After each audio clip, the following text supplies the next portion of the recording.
I'm joined today by Max Schaefer from the Torchlight 3 development team. Max, welcome. Good to be here. So there's plenty of ground to cover with you. You've got one heck of a history. People can listen for more from you later this month in IGN Unfiltered. You are part of the original core Blizzard North team that created Diablo and Diablo 2, which automatically puts you in the Hall of Fame. And now here you are with the Torchlight franchise, another action RPG series. So that's kind of, I want to start there with you. So for maybe Diablo fans, a lot of people have heard of Diablo. If you're not familiar with Torchlight, what is the sort of elevator pitch version? Well, Torchlight, it's an ARPG. You know, that's all I know how to do.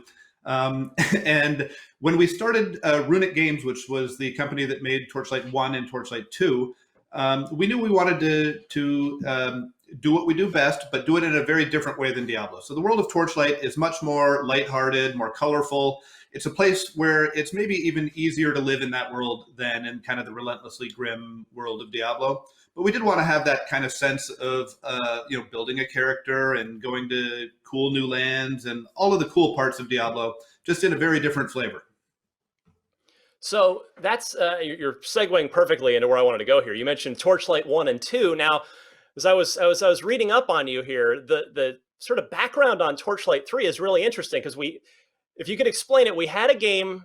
You guys were working on Torchlight Frontiers, but now it's Torchlight 3, different development team or different studio name at least. Kind of what's sort of the background there? How did we arrive at Torchlight 3? Well, it's interesting. It's kind of the same way that Diablo went. By the end of Diablo 2 and the expansion Lord of Destruction, the team, these are very difficult games to make, and the team was just burnt out and extremely done with that sort of thing. And so the crew up at Runic Games in Seattle was just not enthused about making another Torchlight title, and certainly not about making a Torchlight MMO, which is what Torchlight Frontiers was steering towards. And again, I'm using MMO in a wide umbrella sense.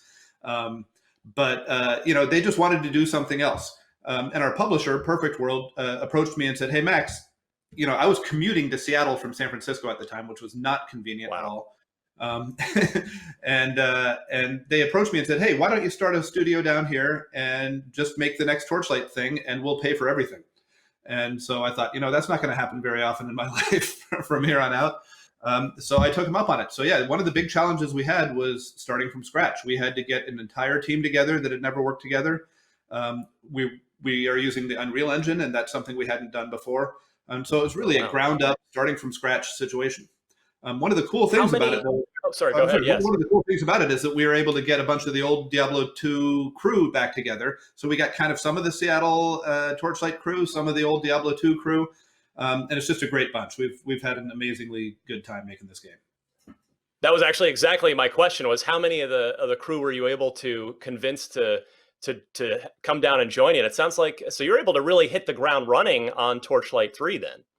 Yeah, we got a few guys. The whole network engineering team, which is one guy, came down, and so our back end our network side is done by the same guy that did the Torchlight 2.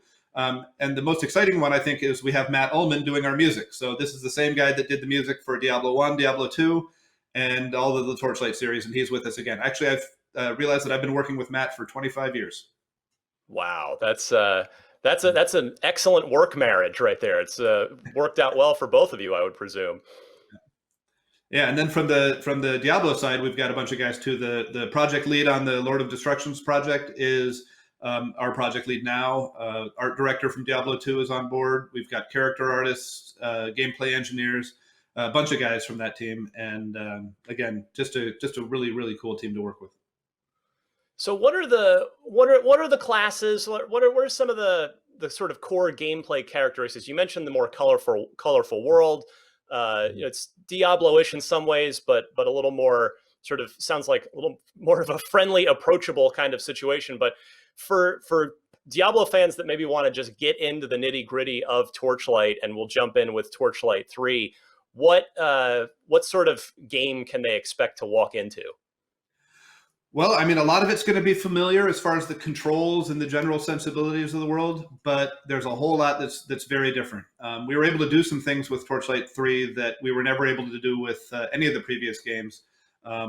Like, for example, having MMO elements, I'll just say. Like, we have a shared town. So when you go to the town, you will see random players from all over the world running around, and you'll be able to party up with them and play with them just like normal. Um, and our approach to the character classes is sort of the same, but again, with the Torchlight flavor. There goes the dog. Um, so what our character theory is that we want to make characters that are not just the simple archetypes of the fantasy world, but they should be something that you understand what they do when you look at them. And so we created some really, really cool characters for Torchlight 3, including our first fully robotic class, the Forged. And honestly, he looks Cool. like a steam, like a wood stove, basically, with arms and legs. Really cool thing to upgrade though, because you get to it's parts instead of armor, and Yeah. a lot of fun. We worried a little bit early on that is it going to be something that you can identify with, when it's not a human or a humanoid or anything? And honestly, it totally yes. And he's one of I like to say that he's almost the most human of our character classes, because he expresses the most normal human emotions, and he isn't doing magic and things like that. So that was a lot of fun making him.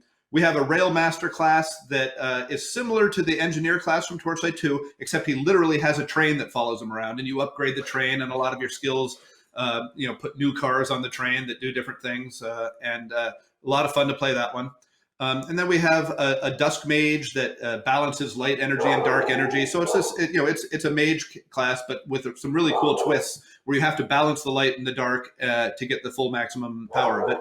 And then we have a Sharpshooter class that everyone loves, a guns-toting ranged class that moves quick and lets us have a whole new class of weapons for that character class. So they're really, really fun classes, all unusual, ones we've never used before. And yeah, so but anyone who has played any of these ARPGs will sit down and be comfortable. We'll have to learn the new mechanics and some new things, but those will come pretty easy. Well, it sounds like your dog is a particular fan of those latter couple of classes, because that's when we started hearing your dog chime in. But my next question actually is a perfect segue off of what you were just talking about. Is you've done this enough where you're obviously a top of your field expert with action RPGs, but with now you're playing with some as you said, some brand new character classes that aren't quite the typical archetypes. How do you balance, like, how much of development is spent trying to balance all these classes so you don't have you got pretty excited about your new robot character, but does it kind of ebb and flow over development where the robot's crazy powerful at first because you guys are all super into it, and then you got to kind of dial it back? Like, I'm kind of curious how that process goes.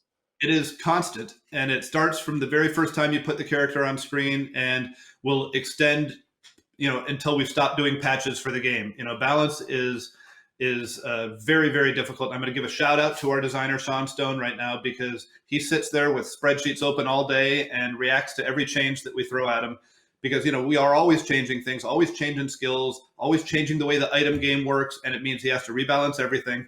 And it's frankly a nightmare. But we've got it. So now, we've been open with a very small closed beta for over a year now, and we just get constant input from the players in that closed beta, and we use that extensively to balance our characters. We ourselves don't have time to be. There's the dog again. We ourselves don't have time to be playing 20 hours a day, so we rely on our players to tell us from level 40 to level 60 it's a little grindy and things like that. So, but it is absolutely a constant chore. It is every bit as difficult as you would imagine it is. How I guess the next question I'd be curious about is just where are you leaning these days? Like, if you're firing up the game today, as I'm sure you will after this interview, who do you go for? Who's your main right now? Well, I like to go between them, and I like to do one of my things that I do for my testing purposes is I pick a different character class all the time, and then I make a build that is exactly the opposite of what I think that is obvious. So I pick the skills that nobody's using. I pick the ones that don't just look like the craziest, most powerful build, and make sure that they're viable and make sure that they work. And actually, I stumble upon some really powerful, really cool builds by doing that. If I had to pick a favorite character class, it would. I'm a little contrarian on this, but I would pick either the Forged or the Railmaster, and that is exactly the opposite of what gets played most in our beta, which is the Sharpshooter and the Dusk Mage. But all of them are frankly fun. All of them have certain things they do that are really fun to do in game. But I think for my main, ultimately, it's going to be a Forged. What's the biggest lesson that you've applied from your Blizzard days to the Torchlight franchise that you feel like has really helped make Torchlight a great series? Well, I think the biggest lesson is the process of iteration. So you start out with all these grandiose ideas in your mind, and you get the game up and running, and you play it for a while. And there's a point, like about 2/3 of the way into the development, where the game is starting to tell you what it is, and all of your plans go out the window because the reality of what's on screen and the reality of what you're playing can't be denied, and it starts to give you subtle messages of where the game should be going and what kind of things you should be making. And you have to listen to that. You have to put your ego aside, relax about all the plans you had for where this is going to go, and kind of let the game guide you. But you have to build it up to that point where it starts to speak like that. And I think that's the biggest lesson is don't deny reality, don't fight physics, and just go with the flow with where the game is going. All right, now the important stuff. We've got everybody hyped up, including me. When can we play Torchlight 3 and where? What platforms? Well, we don't have a release date yet, except this year. We're going to have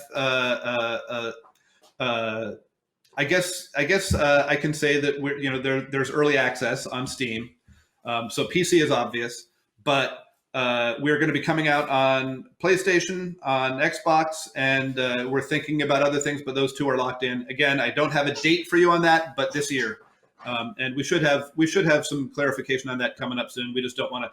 Game developers are really bad at estimating dates, and so anything I tell you will be wrong, and then I'll look like an idiot. So I've learned to just not say anything until it's locked in. Another lesson from the Blizzard years, I suppose. Max Schaefer, Torchlight 3, we'll look for it on pretty much all the major platforms at some point later in 2020. Max, thank you so much.